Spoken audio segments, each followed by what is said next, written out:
Irmãos queridos, boa noite. Boa noite. Que a graça e a paz de Cristo Jesus esteja reinando em todos os corações. É um motivo de alegria estar aqui mais uma vez. Estou junto com a minha esposa, minha filha e mais um, está no forninho. Uma alegria estarmos aqui juntos mais uma vez para louvarmos ao nosso Deus. Quero pedir à igreja que acompanhe comigo a leitura de Daniel, capítulo 1. A minha versão é a NVT. Daniel, capítulo 1.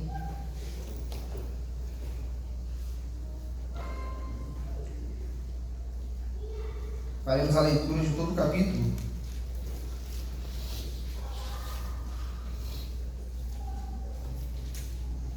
Daniel 1. A palavra do Senhor diz assim: No terceiro ano do reinado de Jeoaquim em Judá, Nabucodonosor, rei da Babilônia, veio a Jerusalém e cercou a cidade. O Senhor lhe deu vitória sobre Jeoaquim, rei de Judá, e permitiu que levasse para a terra da Babilônia alguns dos utensílios sagrados do templo de Deus. Nabucodonosor os colocou na casa do tesouro de seu Deus. O rei ordenou que Aspenaz, o chefe de seus oficiais, trouxesse ao palácio alguns dos jovens israelitas da família real e de outras famílias da nobreza. Disse o rei: escolha somente rapazes saudáveis e de boa aparência, que sejam instruídos em diversas áreas do conhecimento, que tenham entendimento e bom senso, e sejam capacitados para servir no palácio real. Ensine a esses jovens a língua e a literatura da Babilônia. O rei determinou que recebessem de suas próprias cozinhas uma porção diária de alimento e vinho. Os rapazes seriam treinados durante 3 anos e depois passariam a servir ao rei. Daniel, Ananias, Misael e Azarias, todos da tribo de Judá, estavam entre os escolhidos. O chefe dos oficiais lhes deu novos nomes babilônios. Daniel passou a ser chamado de Beltesazar, Ananias de Sadraque, Misael de Mesaque, Azarias de Abednego. Daniel, porém, decidiu não se contaminar com a comida e o vinho que o rei lhes tinha dado. Pediu permissão ao chefe dos oficiais para não comer estes alimentos, a fim de não se contaminar. Deus havia feito que o chefe dos oficiais mostrasse compaixão e simpatia a Daniel. Apesar disso, Aspenaz disse: tenho medo de meu senhor, o rei. Ele determinou o alimento que vocês devem comer e o vinho que devem beber. Se ficarem com a aparência batida em comparação com os outros rapazes de sua idade, temo que o rei mande cortar minha cabeça. Daniel falou com o assistente designado pelo chefe dos oficiais para cuidar dele, de Ananias, Misael e Azarias. Faça uma experiência conosco durante 10 dias, disse. Dê-nos apenas legume para comer e água para beber. Terminados 10 dias, compare nossa aparência com a dos outros rapazes, que comem a comida do rei. Depois decida de acordo com o que você vir. O assistente concordou com a sugestão e fez a experiência com eles durante 10 dias. Passados 10 dias, Daniel e seus 3 amigos pareciam mais saudáveis e bem nutridos que os outros rapazes que se alimentavam da comida do rei. Depois disso, o assistente só lhes dava legumes em vez da comida e do vinho servido aos outros. Deus concedeu aos 4 rapazes aptidão em comum para entender todos os aspectos da literatura e da sabedoria. E a Daniel concedeu a capacidade especial de interpretar sonhos e visões. Ao término do período de treinamento ordenado pelo rei, o chefe dos oficiais levou todos os rapazes a Nabucodonosor. O rei conversou com eles e nenhum o impressionou tanto quanto Daniel, Ananias, Misael e Azarias, e assim passaram a servir ao rei. Sempre que o rei os consultava sobre alguma questão que exigia sabedoria e discernimento, observava que eles eram 10 vezes mais capazes que todos os magos e encantadores de seu reino. Daniel continuou no palácio até o primeiro ano do reinado de Ciro. Irmãos queridos, o profeta Daniel, ele tem grande destaque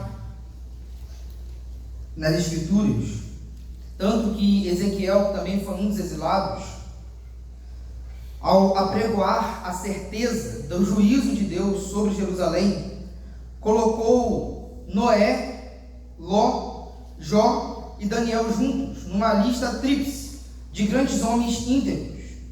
E de fato, Daniel tem muito a nos ensinar, ele que foi um grande profeta.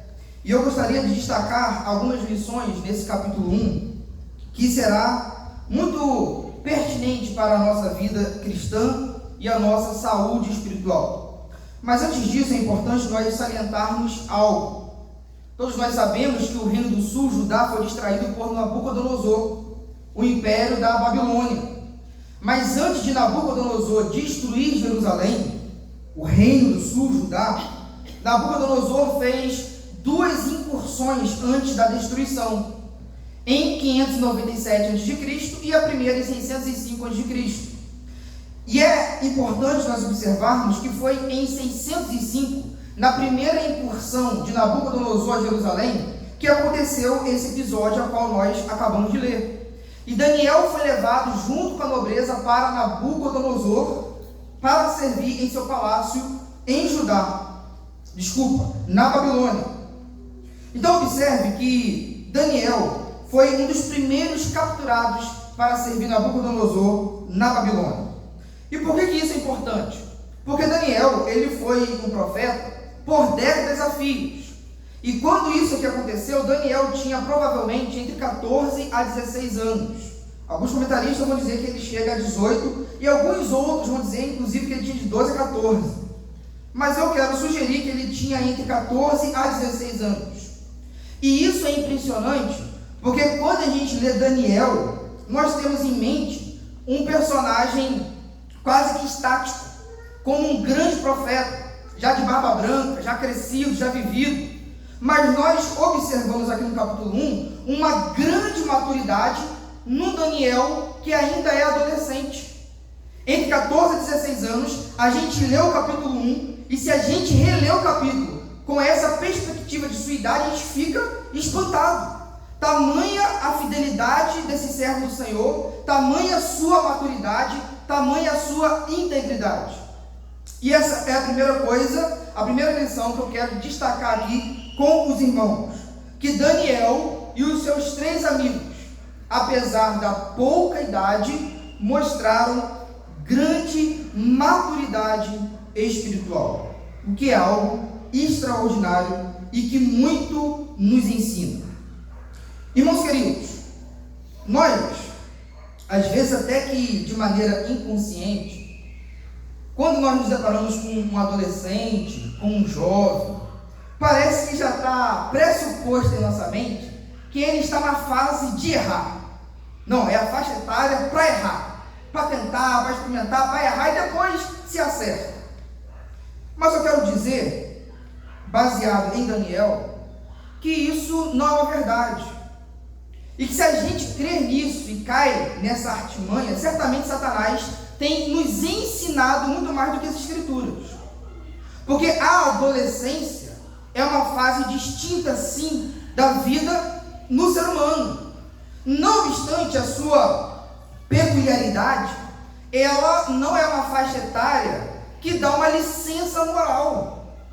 Como se a igreja, os pais, os responsáveis simplesmente tivessem que respeitar os pecados e as decisões erradas simplesmente com um único fator, é a idade dele. Por certo que nós temos muitas limitações e cada um responderá a Deus diante de si.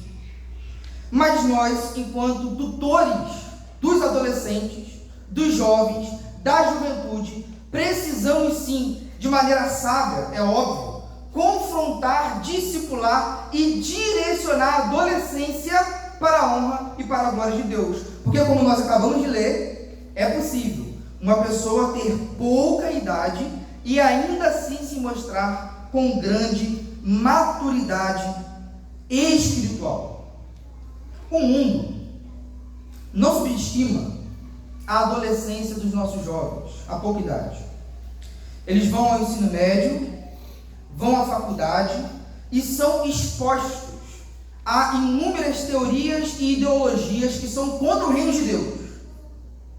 Mas nós achamos que eles são altamente incapazes de entender o mínimo de uma profundidade teológica, bíblica.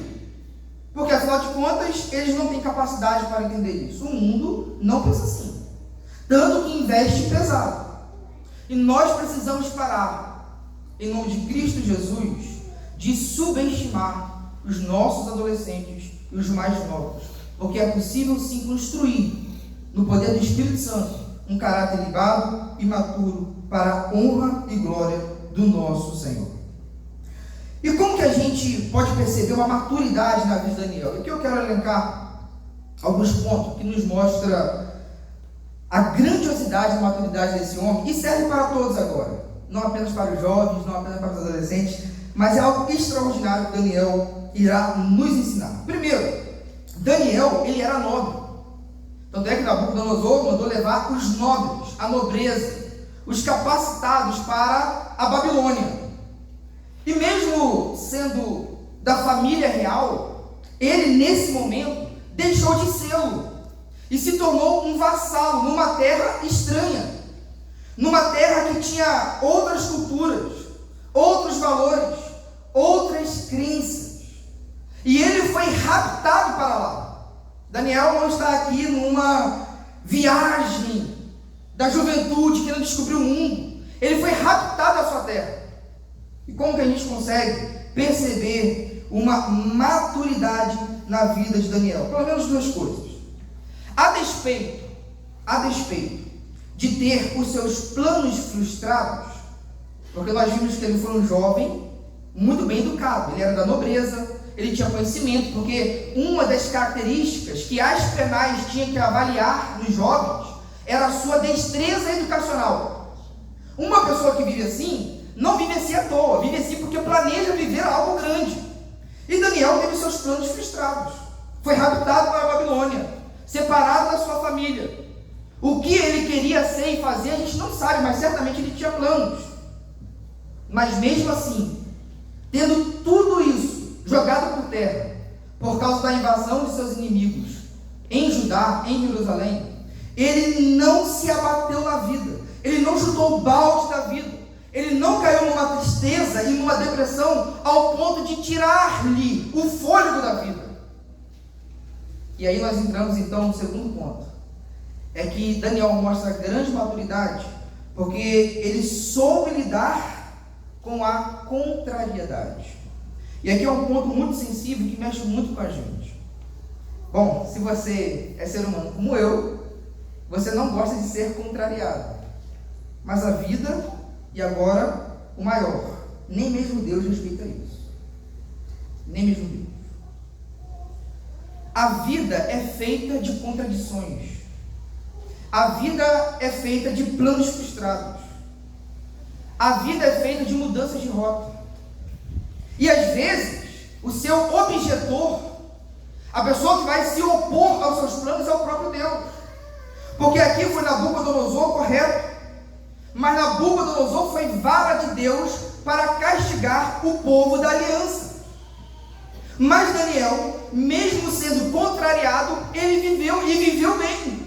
Observe como ele tem proposta de vida. Observe como ele tem postura de vida. Como ele não se entregou à fadiga, às vicissitudes, à interrupção da sua agenda. Pelo contrário, ele soube lidar bem com esse plano que não estava na nossa rota e viveu de maneira que honrasse e glorificasse o nome de Deus. Meus irmãos, precisamos aprender a ser contrariado.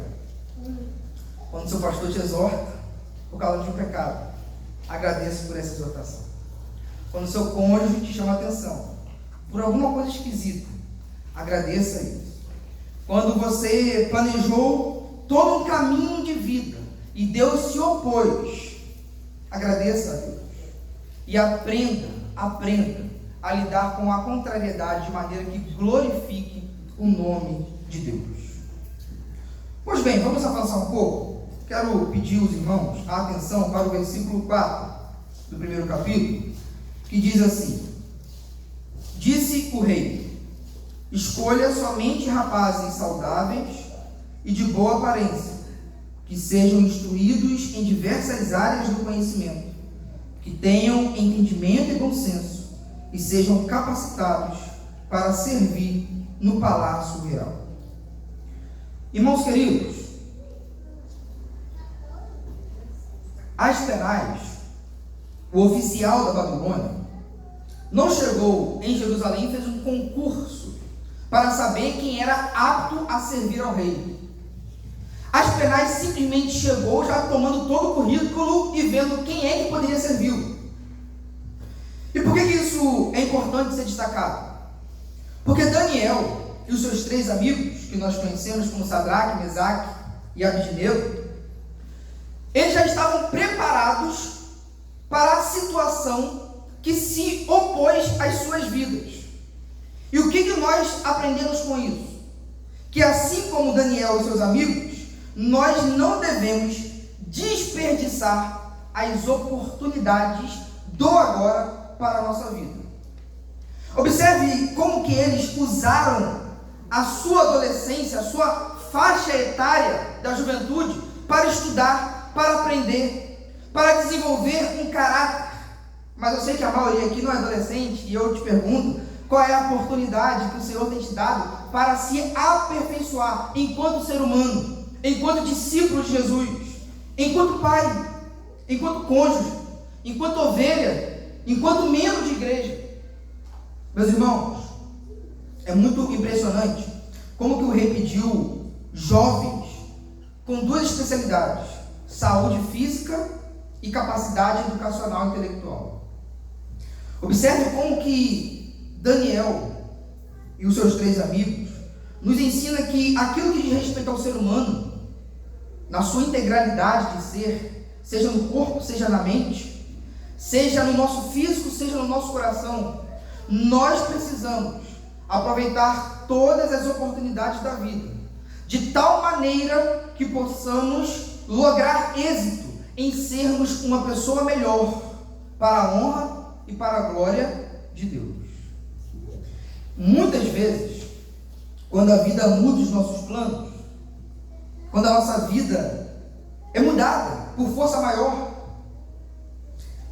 aquilo que a gente fez antes dessa mudança vai dizer muito acerca de nós e certamente irá nos preparar para vivermos aquele novo momento da nossa vida.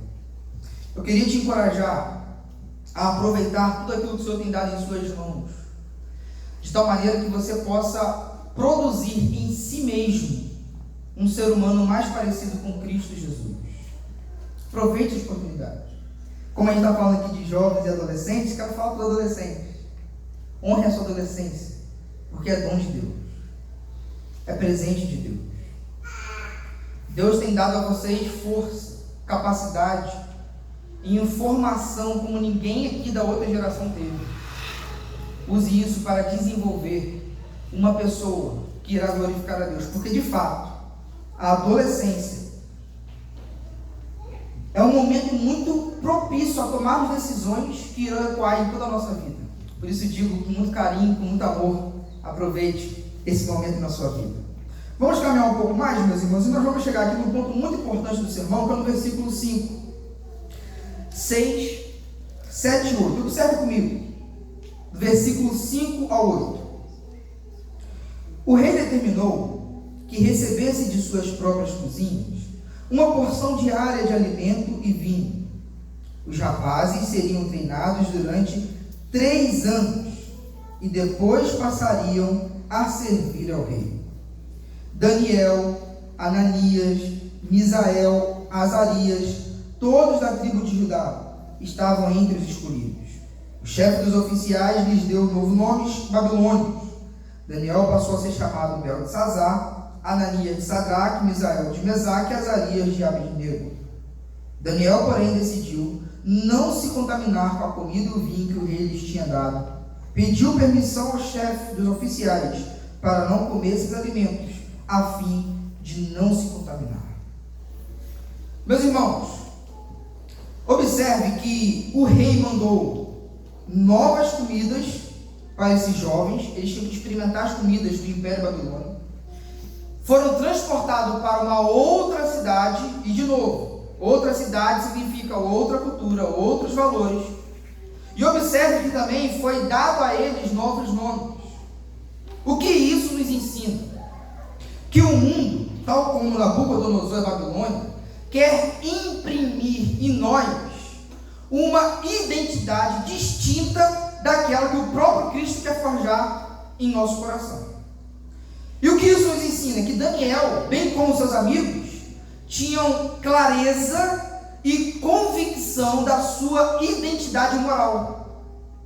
E isso é muito precioso. Isso é muito precioso. Esses 4 jovens não abriram mão daquilo que eles eram por estarem em um ambiente diferente. Daniel e seus amigos tinham clara percepção do que significava ser um judeu do coração, do que significava ser um povo da aliança. E como é precioso e imperioso nós tornarmos a nossa identidade em Cristo cada vez mais cristalinos. Eu achei muito interessante aqui a questão da confissão de fé sendo lida, porque isso torna a nossa identidade cristalina. Isso torna cada vez mais a nossa percepção de fé mais clara e gera em nós mais convicção. É nítido que nós vivemos um momento em que a igreja e os cristãos são facilmente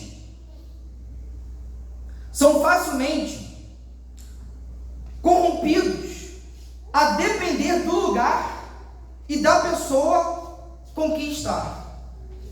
É muito fácil eu ser um Wilson Júnior aqui na igreja, mas amanhã, em plena segunda-feira, no calor do trabalho, ou na sala de aula da faculdade, eu ser um outro Wilson Júnior, de tal maneira que talvez aqueles que me ouvem hoje não me reconheçam amanhã lá. Mas quem tem clareza e convicção da sua identidade, vai ser o que é aonde estiver. Então eu imagino que esse Daniel que nós encontramos aqui no capítulo 1, que é um Daniel extraordinário, é o mesmo Daniel que seus pais se encontravam com ele no seu quarto. É o mesmo Daniel que corria em Jerusalém. É o mesmo Daniel que estava na quadra jogando futebol. É o mesmo Daniel que estava no ensino médio, na faculdade. Porque ele tinha clareza, ele tinha percepção do que significava ser um servo de Deus. Como que isso aqui é muito precioso para nós. Mais uma vez, a alimentação, os estudos, porque Nabucodonosor mandou os jovens passarem 3 anos no seminário para aprender a lidar com Nabucodonosor, para saber a sabedoria política. Não obstante a tudo isso, e a mudança dos seus nomes, uma nova identidade, um novo RG, um novo CPF, apesar disso tudo, eles mudaram de lugar, foram inseridos numa nova cultura, altamente pagã, mas o coração deles continuaram os mesmos. Meus irmãos, não tenham vergonha de ser cristão, de ser discípulo de Jesus. Se você está em Cristo, valorize isso que foi dito no início do culto, ao falar acerca da justificação. Porque a partir do momento que a gente entende o que Jesus fez por nós não iremos medir esforços para ser aquilo que Ele quer que a gente seja, independente do lugar em que nós estivermos. E aí nós aprendemos mais 2 preciosas lições acerca da identidade de Daniel. Primeiro, que a identidade, ela vai ser cada vez mais fortalecida a partir do momento que nós tivermos maior temor de Deus do que temor dos homens. A palavra temor está até em desuso, né? Mas a partir do momento que nós tivermos mais temor de Deus do que dos homens. Observe comigo o versículo 5 e depois pule para o versículo 10. Versículo 5 e versículo 10. O rei determinou, não foi simplesmente uma solicitação e um palpite. O rei determinou que recebessem de suas próprias cozinhas uma porção diária de alimentos e vinho, Os rapazes seriam treinados durante 3 anos e depois passariam a servir o rei. Desculpa. Versículo 10. Apesar disso, Aspenaz disse: tenho certeza de meu senhor, o rei. Ele determinou o alimento que vocês devem comer e o vinho que devem beber. Se ficarem com a aparência abatida em comparação com os outros rapazes da sua idade, temo que o rei mande cortar a minha cabeça. Pois bem, Aspenaz chegou para Daniel com a refeição e Daniel falou assim: olha, me dê água e legumes. E o Aspenaz, como um subalterno que era, falou: olha, eu tenho medo porque Nabucodonosor rei pode me decepar, pode arrancar minha cabeça. Mas Daniel, não obstante a essa possibilidade, ele diz: não, faça um teste então. Meus irmãos, se um oficial do rei poderia ter a cabeça cortada por insubordinação, Daniel também poderia, por tentar corromper o oficial do rei. Daniel também poderia entrar nesse jogo e falar: rapaz, realmente, né? Se você pode perder a cabeça por desobedecer ao rei, eu também posso, porque um vassalo dá uma opinião diferente do rei, de fato, eu posso perder a cabeça. Mas aqui está em jogo 2 coisas: uma bifurcação da vida, que acontece com qualquer um de nós, sobretudo se nós somos discípulos de Jesus e crentes. Ou nós iremos temer perder a cabeça, ou iremos temer, honrar e obedecer a Deus. Às vezes, os dois não dá para ficar juntos, e você tem que optar: perder a cabeça, obedecer a Deus. Daniel optou por obedecer a Deus e não por guardar sua cabeça. Clareza de identidade, convicção de quem era. Às vezes a gente nega o nome de Jesus por coisa pouca. Uma pessoa que a gente gosta, um familiar, na escola, opiniões, jeitos, trejeitos, manejos, jeitinho brasileiro, para agradar um, para agradar outro, por coisa pouca. Daniel está colocando em jogo sua própria vida, sua própria cabeça. Por quê, meus irmãos? Porque eu sou servo de Deus. E quando algo viesse a confrontar sua identidade, ele preferiria morrer, inclusive na flor da idade, porque aqui ele está com 16 anos provavelmente, do que viver a vida toda e saber que um dia ele sonegou o nome de Deus para aqueles que ele poderia testemunhar. Então essa é a primeira lição que nós aprendemos acerca da identidade. Segundo, que nós certamente podemos ser, não somente podemos, e muitas vezes nós devemos ser oposto ao ambiente que nós vivemos e estamos. O mundo, a sociedade, as ideologias e até mesmo algumas teologias vão dizer que nós somos frutos do meio. Isso, por exemplo, está na boca de muitos homens. E Jacques Rousseau fala que a culpabilidade do homem está na sociedade. A sociedade corrompe o homem, e não o homem corrompe a sociedade. Marx vai falar que você é um fruto da sua classe econômica a qual você vive. Enfim, nós eximimos as nossas responsabilidades morais pelo simples lugar que eu vivo. Como eu fui criado, eu serei. Mas Daniel, chegando na adolescência na Babilônia, no versículo 21 de Daniel, capítulo 1, fala assim: Daniel continuou no palácio até o 1º ano do reinado de Ciro. Ciro já é o Império Medo-Persa. Aqui, pelo menos, já se passaram no mínimo 6 décadas. E Daniel continuou o mesmo. Ou seja, ele viveu muito mais tempo no mundo pagão do que na cidade em que ele de fato nasceu, que é Jerusalém. Ele virou imerso. E sobretudo no mundo político, porque ele se tornou um grande estadista. Mas mesmo assim, meus irmãos, não foi fruto do meio que ele estava. Você não precisa, eu não preciso, nós não precisamos ser frutos do meio. Como que a gente consegue estar inserido no mundo e não assimilar o mundo? Temor a Deus. Antes importai-vos, temer a Deus, que pode lançar tanto o corpo quanto a alma no inferno. Palavra do homem que morreu por você, Jesus Cristo.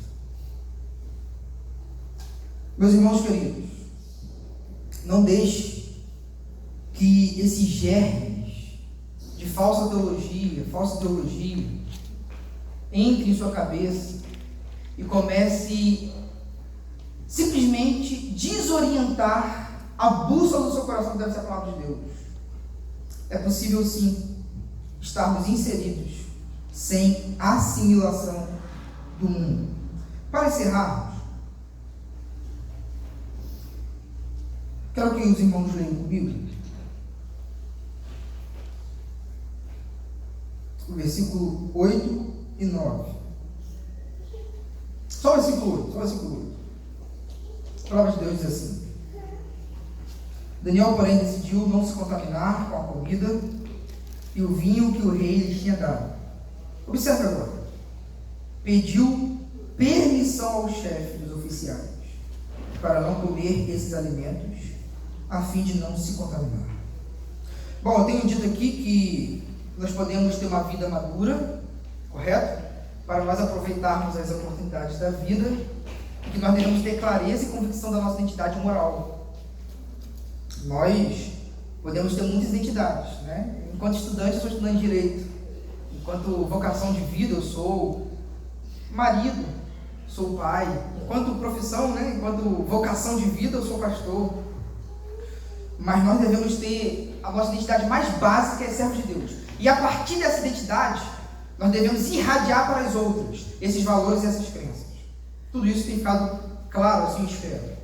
Mas observe que o fato de nós sermos firmes, de nós ter clareza, convicção do que nós devemos ser para Deus, não significa também que nós devemos sair distribuindo coisas nas pessoas que estão ao nosso lado, nas pessoas que nos oferecem o mal. Nós precisamos ter sabedoria para lidar com o mal que habita no outro.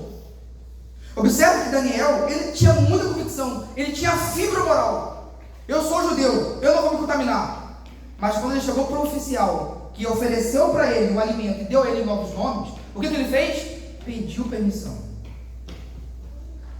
Ele traduziu sua firmeza em sabedoria relacional. Ele não quis enfiar água a ela, bateu no prato assim, da comida, meu irmão, não vou comer. Poderia perder também a oportunidade de testemunhar. Sabedoria, simplicidade como uma pomba, sagacidade como uma serpente.